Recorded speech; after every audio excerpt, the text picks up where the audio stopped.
आप सभी को मेरा नमस्कार दोस्तों। जब से NICL EO के अंदर हिंदी ऑफिसर यानी राजभाषा अधिकारी की पोस्ट आई है, काफी अच्छी पोस्ट इन्होंने रिलीज करी, तो बहुत सारे लोग मुझसे कंफ्यूजन पूछ रहे हैं कि इसका एजुकेशनल क्वालिफिकेशन क्या होना चाहिए, क्या हम एलिजिबल है भी या नहीं है। जब मैंने IBPS SO का वीडियो बनाया था राजभाषा अधिकारी का एजुकेशनल क्वालिफिकेशन क्या होना चाहिए, उस वक्त भी काफी सारे बच्चों को इससे मदद मिली थी, क्योंकि ये जो हिंदी की क्वालिफिकेशन लिखते हैं इसके अंदर काफी ज्यादा कंफ्यूजन क्रिएट होता है। इनकी क्वालिफिकेशन भी कुछ तरह से वैसे ही है, हालांकि इसके अंदर थोड़ी लीनियंसी भी बढ़ती गई है।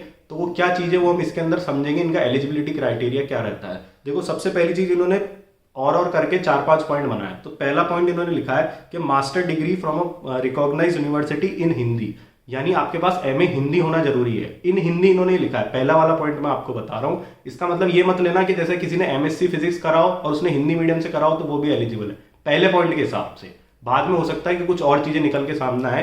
तो master degree from a recognised university in Hindi, अगर आपके पास MA हिंदी है with English as a compulsory और इलेक्टिव सब्जेक्ट और as the medium of examination at the degree level with 60% marks, यानी अगर आप जनरल कैटेगरी से हैं और अगर आपके 60% मार्क्स है बैचलर्स के अंदर with English as a compulsory और इलेक्टिव सब्जेक्ट, यानी आपने 3 साल की बैचलर डिग्री होती है, अगर किसी भी 3 साल के अंदर 1 साल के अंदर आपने एज अ सब्जेक्ट इंग्लिश को पढ़ा है, जैसे इंग्लिश सब्जेक्ट आपका रहा है कि भाई ये 100 नंबर का पेपर था मेरा फर्स्ट ईयर के अंदर, चाहे वो कंपलसरी के अंदर हो या इलेक्टिव में हो, तो आप एलिजिबल है। और अगर आपके बैचलर में 60% है तो आप एलिजिबल है, साथ में MA हिंदी होना इसके अंदर जरूरी है। अगर आपके पास इंग्लिश एज अ कंपलसरी और इलेक्टिव सब्जेक्ट नहीं था, लेकिन अगर आपका medium of examination at the degree level था, तो भी आप एलिजिबल रहेंगे। जैसे किसी ने अगर बीकॉम करी उसके बाद MA हिंदी करी, लेकिन बीकॉम उसने इंग्लिश मीडियम के अंदर करी, तो भी वो एलिजिबल रहेगा अगर उसके 60% है प्लस उसके पास अगर MA हिंदी की डिग्री है, तो आप पूरे तरीके से एलिजिबल रहोगे। ये मैंने फर्स्ट पॉइंट का आपको समझा दिया।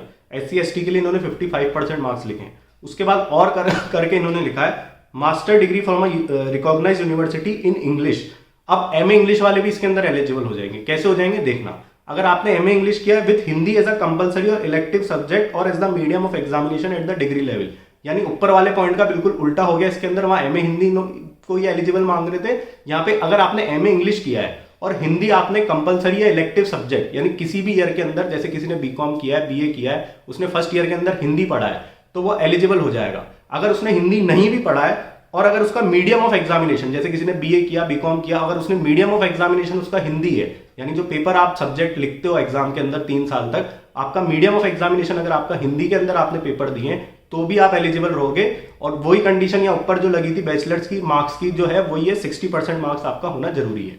ये 2 कंडीशन मैंने आपको समझा दी। अब तीसरी कंडीशन कौन से लोग एलिजिबल हैं कि master degree from a recognised university in any subject other than Hindi और इंग्लिश। अब मान लो किसी ने MBA कर रखा है या MSc कर रखा है, MA हिंदी और MA इंग्लिश नहीं कर रखा है उसने, तो वो लोग भी एलिजिबल है। कैसे एलिजिबल है? With Hindi medium and English as a compulsory और elective subject as the medium of examination at the degree level. ये थोड़ा कंफ्यूजिंग है, ध्यान से समझना।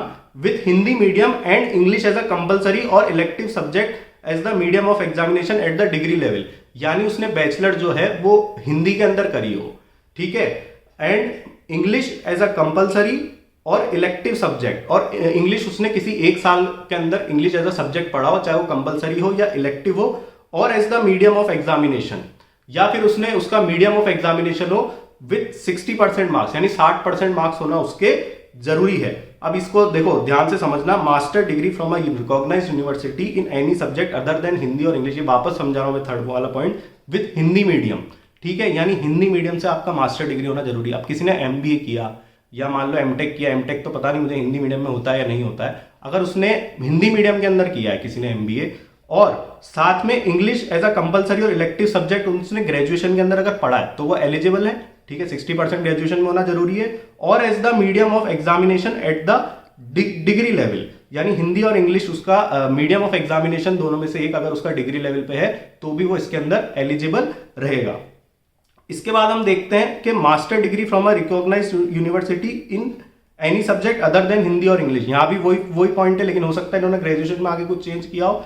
विथ इंग्लिश मीडियम, यानी इंग्लिश मीडियम, किसी ने MBA किया, इंग्लिश मीडियम से MBA किया, and Hindi as a compulsory और इलेक्टिव सब्जेक्ट। ऊपर वाले का उल्टा हो गया, आपने हिंदी ग्रेजुएशन के अंदर किसी भी 1 साल के अंदर पढ़ी हो, और as the medium of examination, या फिर आपका मीडियम ऑफ एग्जामिनेशन जो है वो हिंदी का रहा हो, यानी जैसे किसी ने बीकॉम करी हो उसने हिंदी में करी हो और साथ में उसने MBA करी हो, इंग्लिश के अंदर भी करी हो, तो भी चलेगा। बैचलर के अंदर 60% होना जरूरी है। ये इस 4th पॉइंट का मतलब हो गया। उसके बाद आखिरी पॉइंट जो है, master degree from a recognised university in any subject other than Hindi और English with Hindi and English as the compulsory or elective subject or either of the two as a medium of examination and the other as a compulsory or elective examination elective subject at the degree level with 60% marks।